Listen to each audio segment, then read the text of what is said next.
அந்த லெஜண்ட் அவர்கள் நான் பண்ணுறதெல்லாம் அவர் கவனிச்சுட்டு தான் இருப்பார் போல். நான் ஒரே ஒரு தடவை தான் அவரை ஷூட்டிங் ஸ்பாட்டில் பார்த்தேன். நான் ஒரு படத்துக்கு ஷூட்டிங் போயிருக்கப்போ பக்கத்தில் செட்டில் அவரோட படம் ஷூட்டிங் நடந்துட்டு இருந்துச்சு.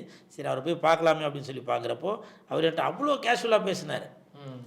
நான் இந்த மாதிரி தம்பி உங்களோட விஷயங்களாம் நான் பார்த்துட்டு தான் இருக்கேன், ஆனால் உங்களுக்கு சரியான இன்னும் ஒரு இடம் ஒன்று கிடைக்கல அப்படின்னு சொல்லிட்டு இருந்தார். அப்புறம் பேசும்போது அவர் ஷாட்டுக்கு போயிட்டார். அப்புறம் சாப்பிட்டு போங்கன்னாரு. நான் இல்லை சார் நான் பக்கத்தில் தான் ஷூட்டிங்கு, நான் சாப்பிட்டுக்கிறேன் சார் அப்படின்னா. இல்லை பரவாயில்ல சாப்பிட்டு போங்க அப்படின்னு கூட இருக்க பவுன்சர்கிட்ட சொல்லுவேன், அவர் சாப்பிட வச்சுட்டு போங்கப்பா அப்படின்னு. அப்போ நான் எனக்கு ஆச்சரியமாக இருந்துச்சு. எல்லோரும் பவுன்சர் எதுக்கு வச்சுருப்பாங்க? சும்மா நம்மக்கிட்ட யாரும் ஃபோட்டோ எடுக்க விடாமல் தடுக்கிறதுக்கு. ஆனால் அவர் கூட உள்ள பவுன்சர்கள் அவரை பார்க்க வரவங்க சாப்பிட்டுட்டு தான் போகணும் அப்படின்னு. நான் கூட நினச்சேன் நம்ம நடிகர் அதனால நமக்கு ஸ்பெஷலாக கவனிக்கிறாங்க போல அப்படின்னு. ஆனால் அவரை பார்க்க வர வெளியூர்லேருந்துலாம் வராங்க. தூத்துக்குடி, திருநெல்வேலி, மதுரை, திருச்சி அங்கேருந்துலாம் கூட சில பேர் அவர் ரசிகர்கள் பார்க்குறதுக்கு வராங்க. அவங்களுக்காக தனியாக ஒரு லைன் சாப்பாடு போட்டு டேபிள் சேர் போட்டு அவங்கள சாப்பிட வச்சு அனுப்புகிறாரு. இதெல்லாம் வந்து நான் கேள்விப்பட்டிருப்பேன். நான் புரட்சி தலைவர் அந்த இது எனக்கு தெரியாது.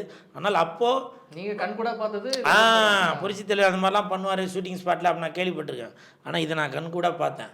அப்போ இப்படிப்பட்ட ஒரு மனிதனுக்கு நம்ம சப்போர்ட் பண்ணால் என்ன? நன்றி இல்லாமல் எவ்வளோ பேர் இருக்கிறாங்க.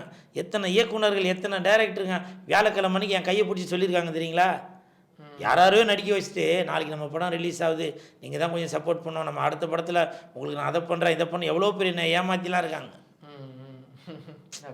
எனக்கு தான் தெரியும் அந்த வழி. ஆனால் முன்பின் தெரியாத இந்த ஒரு மனிதர் இப்படிப்பட்ட ஒரு மனிதராக இருக்கிறாரு, இவருக்கு நம்ம சப்போர்ட் பண்ணால் என்ன அப்படின்னு எனக்கு தோணுச்சு. அப்படி ஒரு இது பண்ணதான்.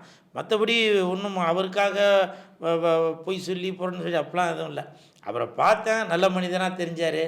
இன்னொன்று என்னன்னாக்கா எவ்வளோ பேர் தான தர்மங்கள்லாம் பண்ணுறாங்க இல்லையா, அது ஃபோட்டோ எடுத்து வீடியோ எடுத்து பப்ளிசிட்டி பண்ணுறாங்க. இவர் வாரம் வெள்ளி செவ்வாய் அந்த நாட்களில் குறைஞ்சபட்சம் ஒரு வாரத்துக்கு 6 லட்ச ரூபா செலவு பண்ணி சாப்பாடு போடுறாரு தெரியுங்களா?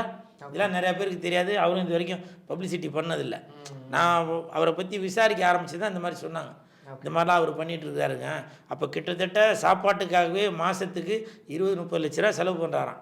அவர் பணக்காரு, அவர் சம்பாதிக்கிறாரு அதனால் பண்ணுறாருங்க அப்படின்னு கூட சில பேர் சொல்லலாம். அந்த மனசு வரணும்ல, அவ்வளோ சம்பாதிச்சாலும் அந்த மனசு வரணும்ல, 4 பேருக்கு ஹெல்ப் பண்ணணும் அப்படின்னு. அப்போ தான் நான் யோசித்தேன், எல்லோரும் நம்மளை யூஸ் பண்ணிக்கிட்டு இருக்காங்களே, சரி இவருக்கு நம்ம ஒரு சப்போர்ட் பண்ணுவோம் அப்படின்னு சொல்லி இது பண்ணது தான் அது.